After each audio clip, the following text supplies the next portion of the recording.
Guten Mittag. I hope you are ready for another shot.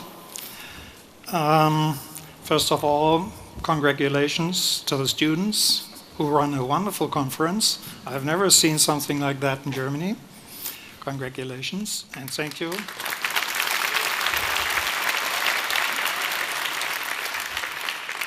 Thank you for being invited. Now, I want to discuss 3 points with you. As the speaker already said, we have a lot of growth of consumption, and I want just to show you a little bit evidence what that means. Everybody knows for his own sake how he consumes or she consumes, but how that is to be put in perspective in a historical view is probably interesting. And then we will ask the question, how did we come to consume ever more? Because there is so much growth in consumption. Why does that happen? Is it self-evident? Probably not. We have to learn something about that, and I think we will learn something about ourselves. And in that context, it will also be interesting to find out what role innovations play in this process of the expansion of consumption. And finally, we have a difficult question to solve for the future. That's the question of how the growth of consumption can be made sustainable, because it is not sustainable at present. So let's start with the first question, or better, the first point, and let's have a look at how things developed. What I show you here is a long-term statistics, 100 years, from 1902 to 2002. There are very few countries where we have these reliable data. This is for the United States. And what you see in the blue curve is the growth of income in real terms, that is in prices of 2002. All the prices have been equalized to be compared to the level of 2002. And what you see is that income in the United States has risen sixfold, and consumption expenditure per capita, on average, have risen by the factor 5. Now, look into your own income account and imagine you would have to make a living today with one-fifth of what you have now. That's what people in 1902 had at their command in the United States. One-fifth of what we have now. It's difficult to imagine how we could get along with that.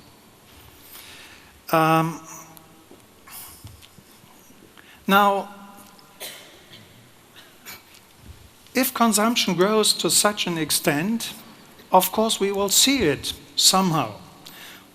You see here a store in 1901, and if you take some time to count the articles, the items you can buy, it's a fairly low number. It looks a little different nowadays, and that's probably what you mean by opulence or affluence. It's getting ever more. And it also shows in our homes. This is a painting, Peter de Hoek, I suppose, Hoek. In 1650, now count the number of furniture here, a chair, a table, a chest, and in the back through the door you can see some additional furniture, just a painting on the wall, that's it. It looks a little bit different nowadays. And there are so many things that haven't been there before. The question is, did anybody miss them in 1650? No, not at all, because they didn't know that. Now imagine another 50 or 100 years ahead, what people will enjoy then. We don't miss it, we don't know it. There is a kind of curious situation here, and I think we should focus on that in more depth. In fact, the growth of consumption to a large extent is actually a learning process in which we learn to appreciate things we did not know before. And this would be fine. I had no problem with it, and probably nobody of us had a problem with it, if there were not a flip side of the coin. And this flip side is that the growing consumption,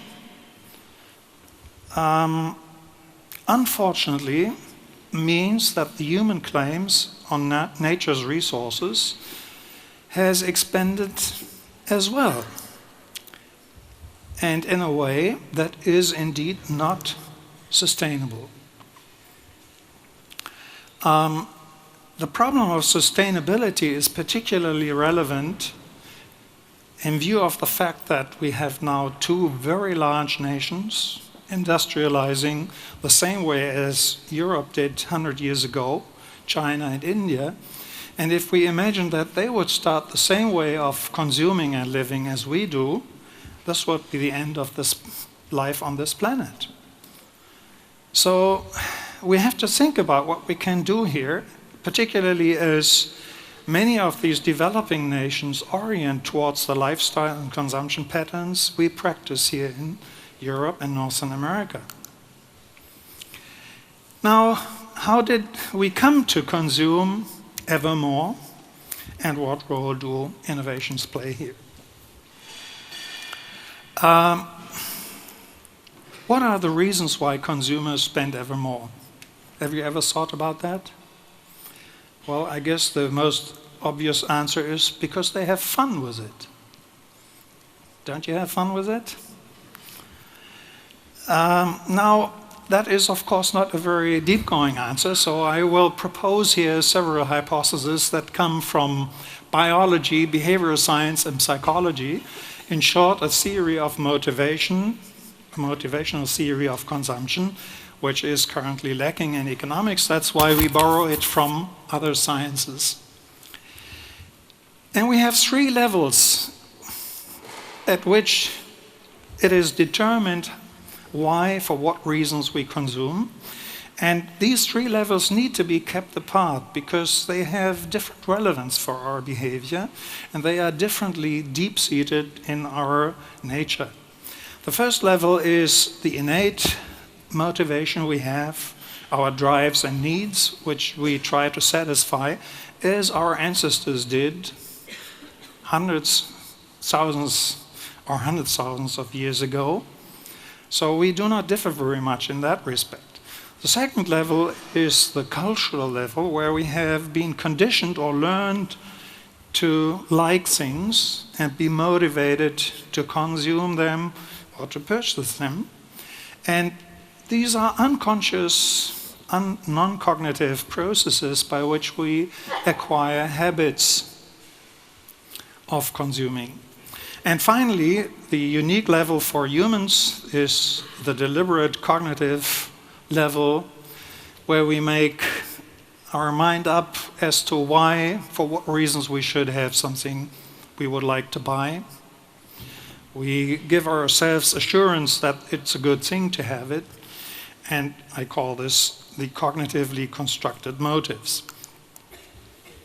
Now I have to briefly go through these three levels in order to make sure that we capture the differences between them. I apologize, this is hard stuff after lunch. If you are a little bit tired, you can have a nap and I will be back later with more entertaining features. The first level, as I said, is the innate level, where the motivation comes from well-known drives or needs we have. I have color-coded 4 of them here because I want to briefly touch on them as an example to show you how different we respond even at this innate level. Food, status, recognition, which was a major topic in discussing behavior of children. It starts in the child age. Arousal, which is a bit unfamiliar to you. Perhaps it's probably easier to translate as entertainment, cognitive and sensual arousal. We feel stimulated by exciting experiences. I will give a few examples later. And self-esteem is also an important motive nowadays for consuming. And the important point is that these different innate motives, which we all share, we share them even with animals, they differ with regard to how easy we can satiate them or get rid of them by satisfying them if our capacity to consume grows because our income is growing. Here is an example: the need for food. In this case, the satiation level is defined in calories, as you all know. That's why I use this example. And with rising income, the satiation level is quickly reached. Okay, we have now income that is sufficient to eat more, much more than we actually should eat to be satisfied.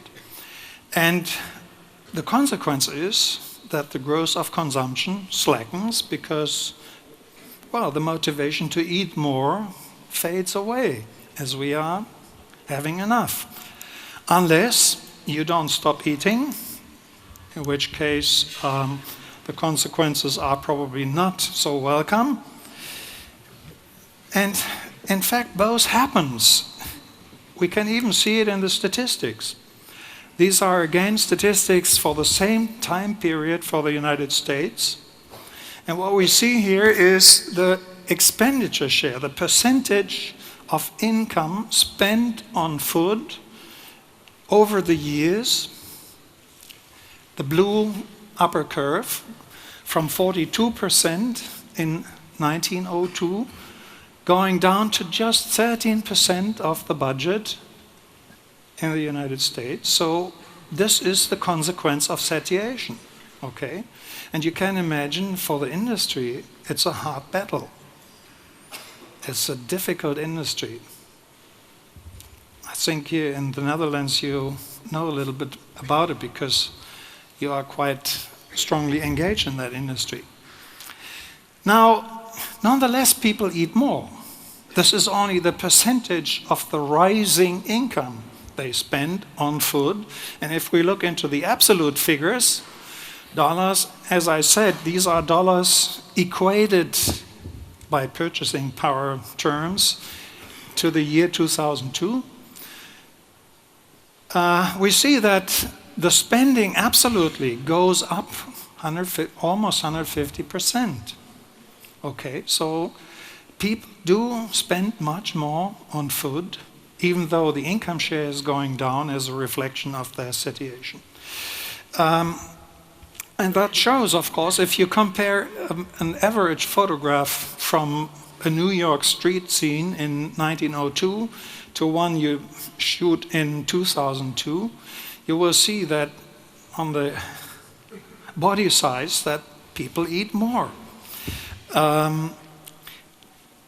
And even though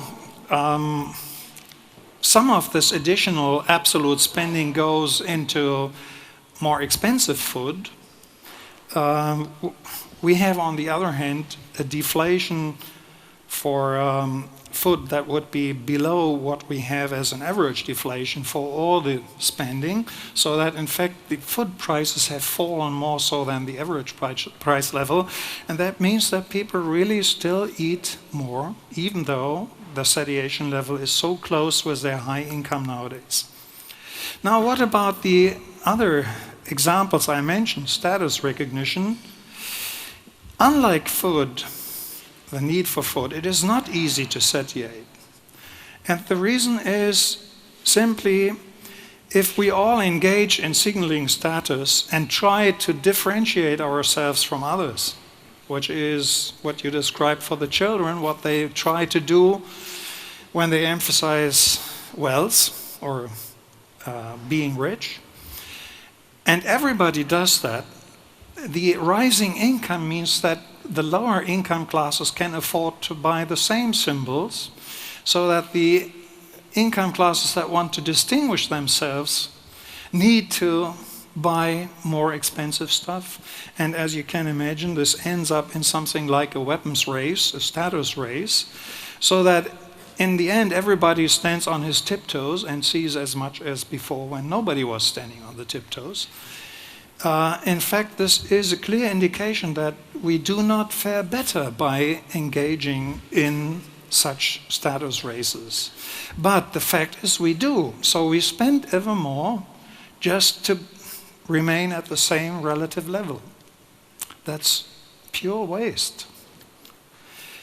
Unfortunately, it is a competitive process that sets in motion and is difficult to stop unless we find some way to intervene from outside. Another example is arousal or entertainment. It is difficult to satiate because what is called hedonic adaptation means that we somehow suffer from a stupefaction effect. If you find a thrilling movie interesting to see, you probably see it twice or 3 times, but after a while it's getting bored. You are no longer as much stimulated as you used to be in the first place. Now, this effect happens with many such cognitive and sensory stimuli we receive, that we get used to it and find it, after all, a little bit dulling, and need stronger stimuli to get to the same level of stimulation. Where people were happy to travel to Scheveningen, say, to have a beach vacation in 1902 and found that the remarkable event of the year, nowadays they have at least to travel to Morocco, probably to the Seychelles, or I don't know where you travel to. And it is the same level of arousal which you reach because the lower stimuli are no longer strong enough. Okay? Again, a huge part of our spending goes into activities that serve this entertainment desire. Self-esteem is another example of such a need that is difficult to satiate because it depends on norms. How I perceive myself is depending on whom I consider my peer. Okay, and if with rising income, the norm for all the peers rises, my norm will rise as well. This is different from the social status recognition issue. For instance, people spend a lot of money on underwear. Nobody sees it, but for their self-esteem, they feel they should spend lots of money just if they look into the mirror to find themselves in beautiful underwear. It's good for self-esteem, particularly if you are deprived of it, frustrated for other reasons. Now, let's have a look at the statistics again, because they are quite telling. I have color-coded here expenditure categories from these American data. And what you see is housing is now the largest share, the green curve. It went up, all of them went up. These are the winners, while food, as I said, was one of the losers. Transportation is the violet curve. It is not available in 1901 because there were no cars at that time. Nowadays, much of this transportation is, of course, necessary to get to work. But it is not only transport to get to work, it's also the traffic caused by tourism.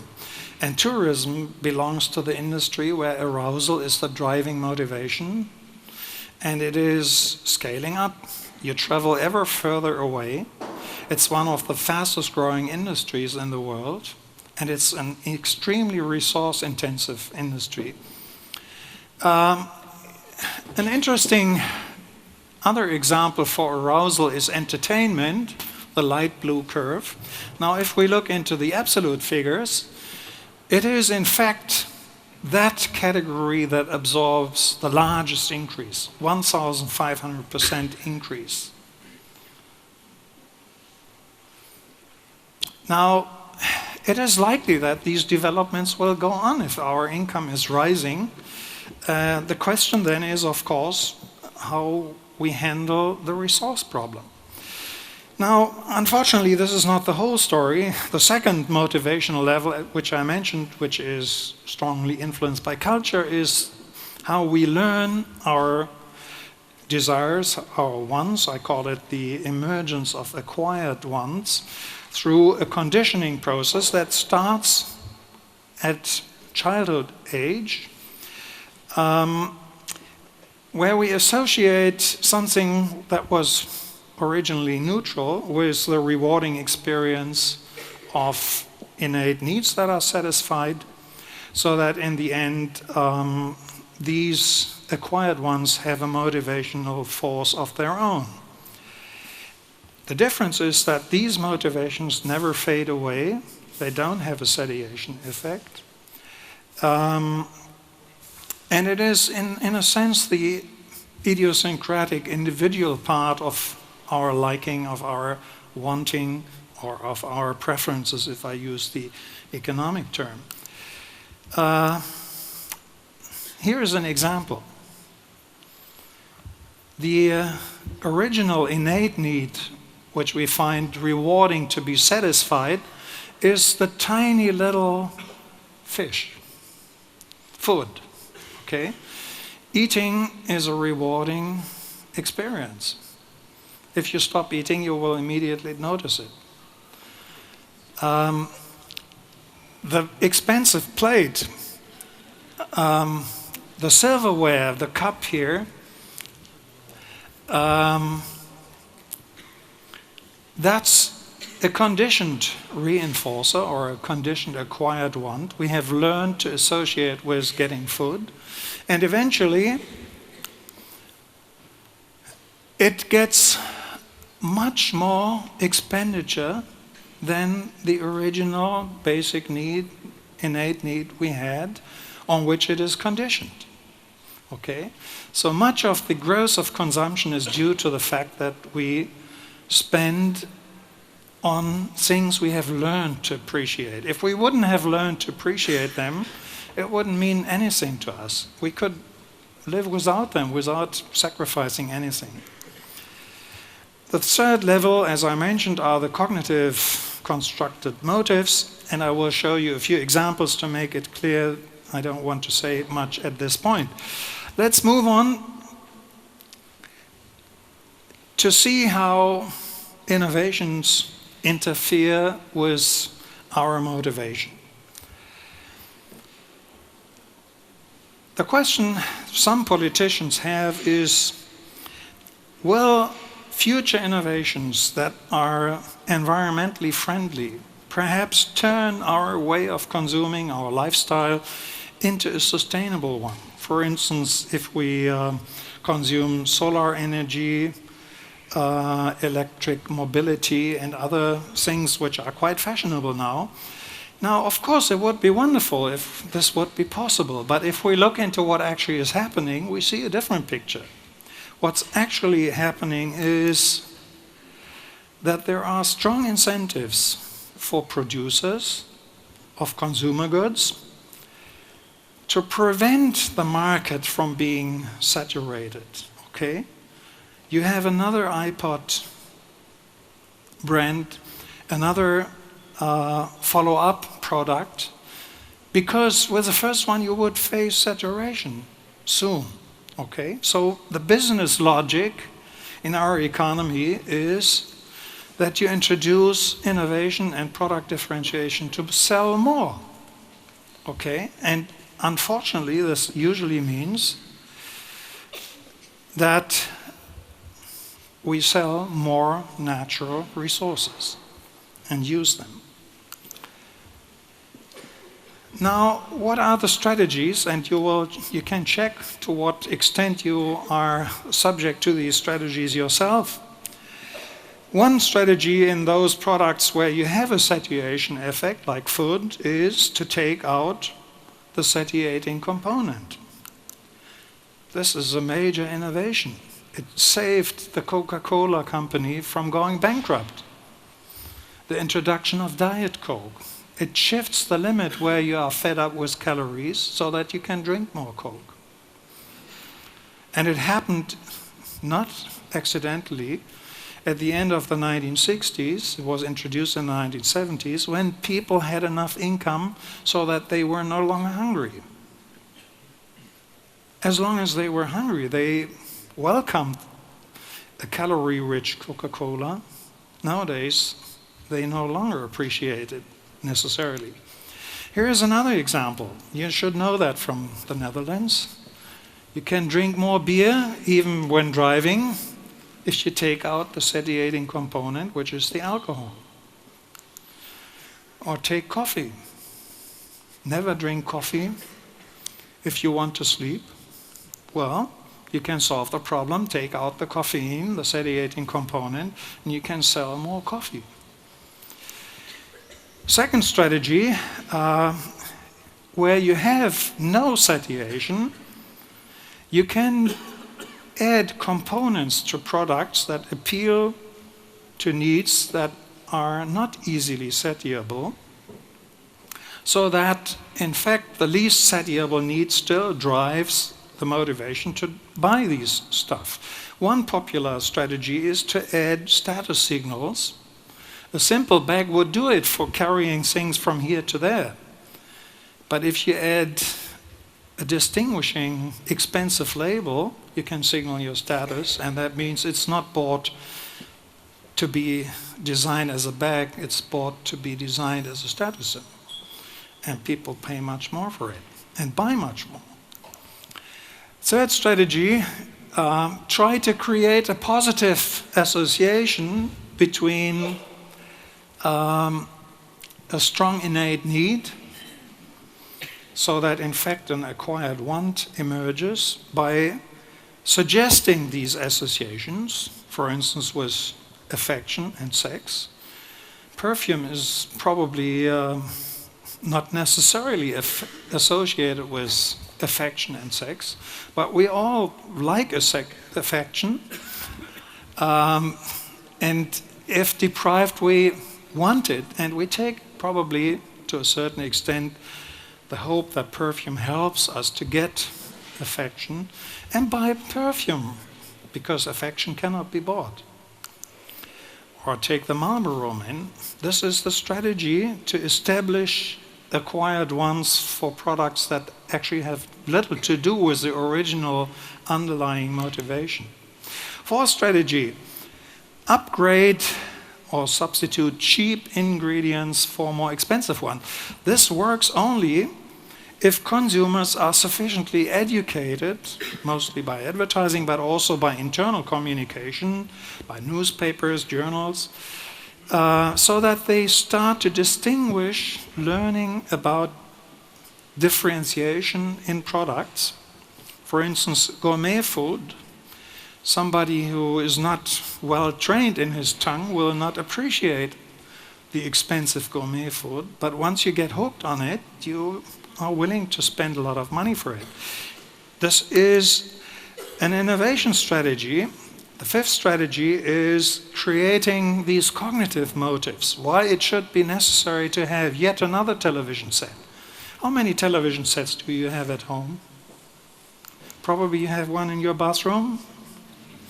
Well, probably you should have one in each room. It's good for the television industry. There are lots of examples where we are convinced that there are cognitive motives why we should buy something. If we really step aside and think about it, we probably wouldn't believe it. Now, finally, the fifth strategy is, again, a cognitive creative motive, and it's a very simple example. In 1902, the average pair of shoes a male person in the United States were two pairs of shoes. One brown and one black. You needed to because there was a rule, never brown in town, so you needed a black one as well. But they would be walking with you for 10 or 20 years. Nowadays, imagine how many pairs of shoes you have. What is the reason behind it? The reason is that there is given a convincing argument why for different purposes you should have different shoes. Now, you could add, I don't have enough space here on the screen to show all the variants you could potentially buy, but the fact is that people now have many more shoes. All of them are cheaper than the two ones they had 100 years ago, but in some, they spent much more on shoes. From the 1970s onwards, shoes developed from an inferior or a necessity, as economists say, into a luxury. They grow faster than average income, the expenditures on shoes. Now, all this would be just fun to know without consequences, and I think everybody should enjoy having all these good reasons to have fun with consuming. If there were not these problems with the fact that we destroy our natural habitat, our environment, if we go on the way we do. Sustainability will be defined here in the following way, that the poor today and the future generations are enabled to use nature's resources at a level at which we are using them. Okay, I wrote here a level, not the level, because this level is not sustainable. We have to find a level where we can all on this planet live with it. And that may mean that the rich countries, the rich societies have to curb down their consumption in order to allow the poor to have more of it. But this is a political question. We don't know whether this will happen. Justice considerations, justice and fairness may well suggest that, but it's a political issue. What can we do to make consumption sustainable? I showed you this picture, waste. Now, what we can do, and this is something economists have suggested since 60 years, is to force people to internalize the true costs of their consumption. Okay? We actually buy many things much too cheap. Energy is much too cheap because the way we waste our energy is not sustainable. Many of the resource uses in materials is wasteful. It's not sustainable. We would have to pay more if we had to bear the full social cost. And we could achieve this by environmental taxes, regulations, and as you know, they are now introduced emission certificates. We are on the way to improve on that front, but very slowly. We would have to speed up this enormously in order to really reach sustainability. But even if we did, it may not be enough. Because even if everybody pays the full social cost, we still may consume too much because we like to consume so much. Okay? This criterion, internalization, is not sufficient for sustainability. A second strategy would be, and it is suggested now in these days very popularly, increasing the resource efficiency of consumption and production, making products lighter, smaller, more energy saving. That's an important way to go. But again, unfortunately, it's not sufficient. Important as it is, we know that it creates a lot of rebound effects. Rebound effects are effects where, because we save resources, we save cost, and that means we expand the consumption again to compensate for the cost saving. If cars get more fuel efficient, we don't really decrease the consumption of fuel. We drive bigger cars, which are more fuel efficient, in fact, but in the end of the day, they save no gas at all. They use the same gas. They are simply heavier and more expensive to move. Now, these rebound effects are under study now. We find a lot of examples, and they signal to us this strategy, useful as it is, needs additional measures.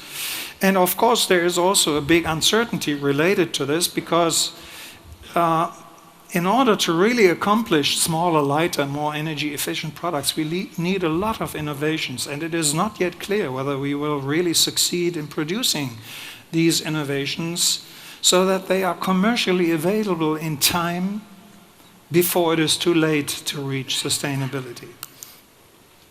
So if these measures are not sufficient, we have to think about the hard way of accomplishing sustainability, which would mean that we would have to intervene into the way humans, in particular in the developed world, use natural resources. And this will create a lot of problems, and we have no solutions for them. It will probably cost us economic growth. It will create employment problems and welfare losses. And I will briefly go through in the final 4 minutes these questions. Economic growth, we should notice this, has always meant using more of nature's resources. The fact that the purchasing power of 1 hour human work grew meant simply that we could consume more natural resources per hour we were working. The fact that we are richer is the fact that we can make more use of nature's resources.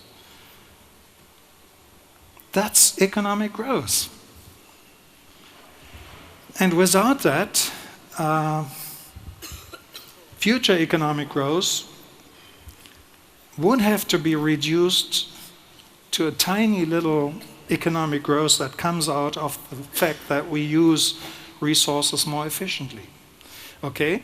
If we could provide the same services with less of nature's resources, this would be more efficient use of nature's resources, and that would allow us, this little tiny increase would allow us to grow further in our income.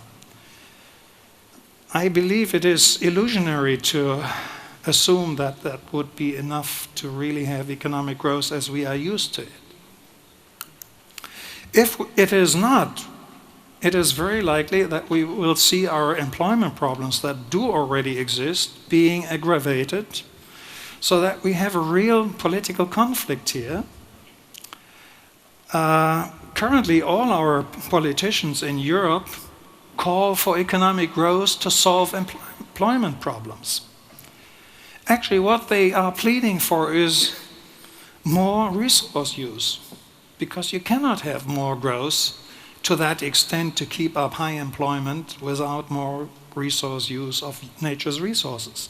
And that's not sustainable. There is a real policy conflict here, and in my view, it's a scandal that it is not sufficiently debated in public by all those people who plead for economic growth.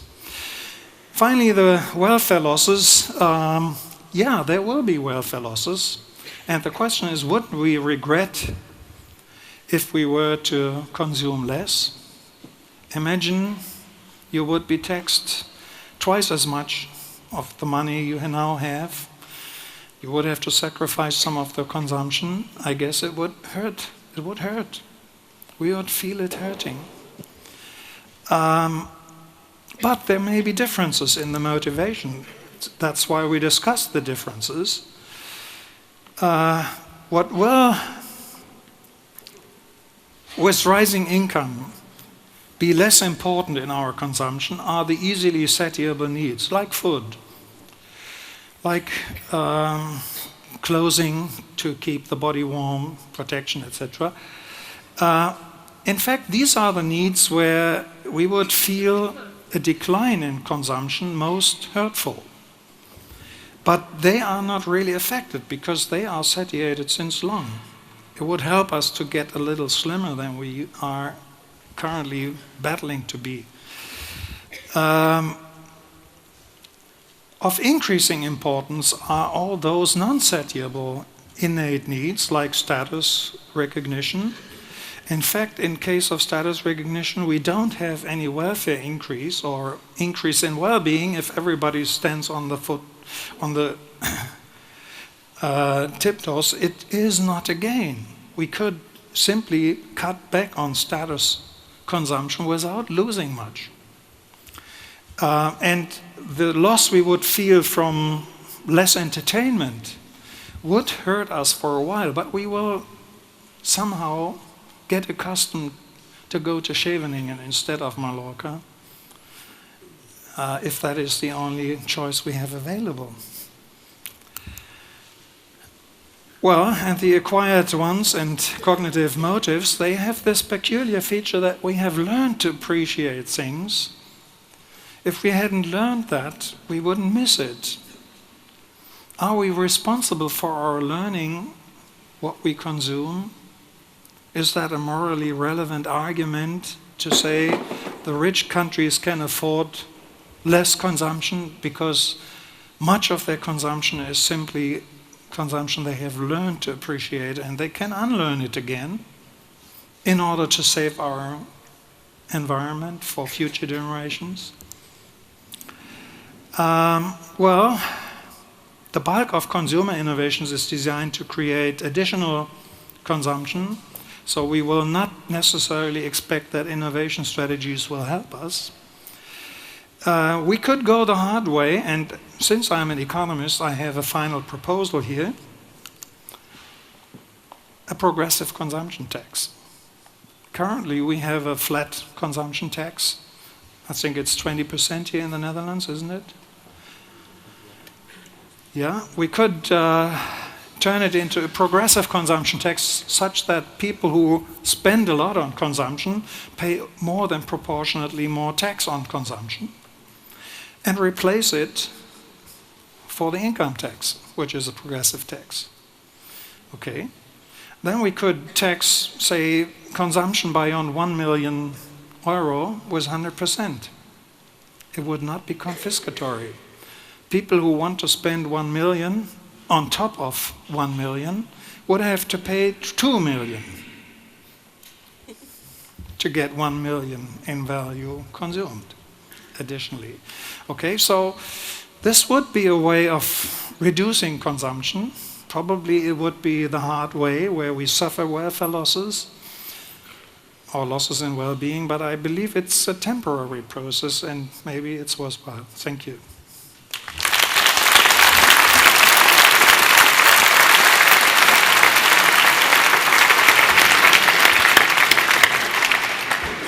Dr. Witt, thank you very much. I have one question to start off with, which is not directly related to your subject, but you are associated to the Max Planck Institute, a world-renowned institute, and you belong, so to say, to the odd science. And what is your feeling about the role of science in the public discourse? Are you hopeful and positive about the way that you are able to convey your message? Not so terribly. It differs between countries.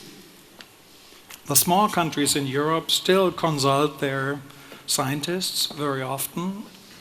I noticed that this is a much more intense discourse here in the Netherlands between politicians and scientists. In Germany it is lacking a little bit. Oh, really? If you turn on German television and if you find, say, discourse on some of the problems I mentioned, you very often find the experts coming from the industry rather than from science, or they come from politics. In a sense, in Germany, the culture is not so terribly well developed. Okay, okay. Same here. That's a pity. Yeah. They will be raising this sheet, so don't be frightened of that. That will start in a minute. Are there any questions from the audience, sir? Here, beneden die meneer met die bril. Yeah. Mr. Witt, thank you very much. If I understood you correctly, you offered two types of solutions to come to a more sustainable society. One would be to internalize costs, such as taxation. The other one would be to drive innovation. I believe taxation doesn't necessarily drive innovation. What would your view be on government regulation instead? Say the government would impose a regulation on having automobile engines more efficient. That would drive innovation, to my belief. Would that not be an alternative to the somewhat harsh scenario that you're describing? Yeah, I think it's not an alternative. We need both of it. It's not sufficient to trust that regulations will be sufficiently intense. And in fact, we should also notice that when we start regulating environmental problems, we need extremely intense information, very detailed information, which is costly to get, costly to control, and which is vulnerable to interest group interest interventions. So that interest groups often take the stance that for their particular product, regulations are not necessary. Please regulate the other ones, or they try to soften the regulations. All these experiences have taught us that regulation is a slow process, it's costly, it creates an enormous administration. I fear our problems are so severe, particularly with regard to climate change, that we cannot afford to rely on just one of these instruments. We need, in addition, a cut back in consumption, in fact, and we will not accomplish it with regulation alone. We have somewhat limited time, so there's two. May I ask you to pose your question?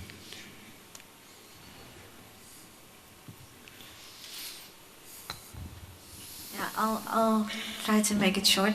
So if I understand your explanation, then a very big reason for the abundance of production is our status, our desire for status and recognition. So I think, well, that would be a solution, that we just do away with status and recognition. Yeah, if it were possible to do that. Now, you know, it's part of our inherited endowment. We compete for social status. We have to find ways to compete. We will not abandon the competition. We cannot abandon the competition among animals for status. And to a certain extent, we still are animals. But what we can change is the resource waste associated with the way in which we compete for status. It would be a good question what kind of status signals we could use which are not so resource intense as, say, driving big cars or having big homes. You saw that housing is now the largest expenditure share. There have been studies showing that the square meter per household are increasing in the United States at an exponential rate. And it's not because people need more space. They need more space and bigger homes to signal that they are rich. We have to find ways to channel this kind of competition in ways that are less resource intensive. And since we have no good idea how to do that, one way of doing it would simply be the economist's hard way, and taxing housing that are more expensive than, say, $1 million with 80 or 100%, so that even the very rich feel it hurts. And I prefer to have a smaller home because it's so terribly expensive to have a large one. Okay, I'm afraid I'm going to have to stop here. Dr. Witt, thank you so much. Now, I should add, however, you shake your head. I'm not propagating that we should raise the tax revenues in total. I suggest that we replace a progressive income tax that does not influence our consumer behavior into a progressive consumption tax with the same revenues, where we really adjust to the fact that consumption now, consuming nature's resources is more expensive than it used to be. Okay, so I'm not propagating a tax state. Okay. Thank you very much.